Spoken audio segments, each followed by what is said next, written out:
Hi అండి. Date వచ్చేసి 26 అండి, మహాశివరాత్రి. ఆ డే మేమైతే మార్కాపురంలో ఉన్నటువంటి శివాలయంకి వెళ్ళామండి. శివాలయంలో చాలా బాగా చేశారు. శివాలయం టెంపుల్లో మేము దిగినటువంటి కొన్ని పిక్స్ అండి.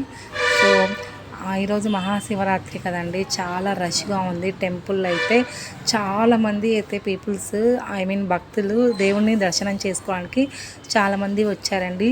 శివయ్య, 7 లోకాలు వెళ్ళేటువంటి మన శివయ్య. సో మన మార్కాపురంలో ఉందండి శివాలయం. చాలా పెద్ద గుడి, చాలా బాగుంటుంది గుడి కూడా. మార్కాపురంలో చాలా పెద్ద గుడి అండి. ఈ టెంపుల్ అయితే చాలా బాగుంటుంది. ఒకసారి మీరు మార్కాపురానికి వచ్చినట్లయితే మా శివాలయాన్ని దర్శించండి, చాలా బాగుంటుంది శివాలయం టెంపుల్.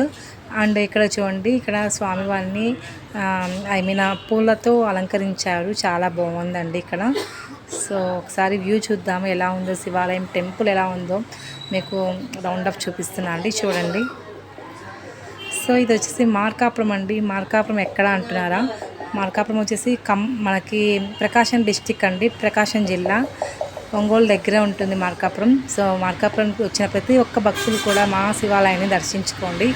ఇక్కడ మా పిల్లలైతే శివాలయం అయిపోయిన తర్వాత కొంచెం ముందుకు వస్తే కోనేటి బజార్లో మనకి ఆంజనేయ స్వామి టెంపుల్ ఉందండి. కోనేటి బజార్లో ఆంజనేయ స్వామి టెంపుల్ ఉంది.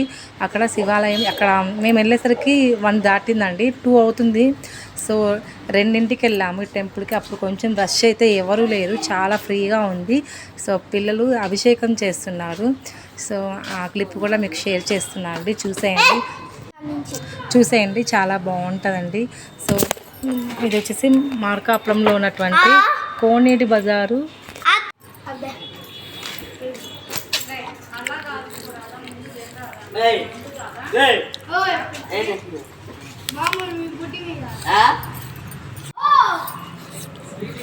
సో ఇక్కడ పిల్లలు అయితే స్వామివారికి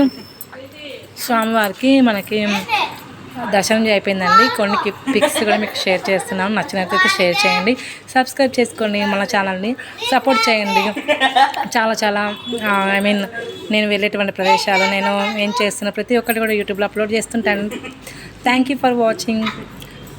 ప్లీజ్ అండి సబ్స్క్రైబ్ చేసుకోండి, లైక్ చేయండి, కామెంట్ చేయండి. Thank you, bye bye.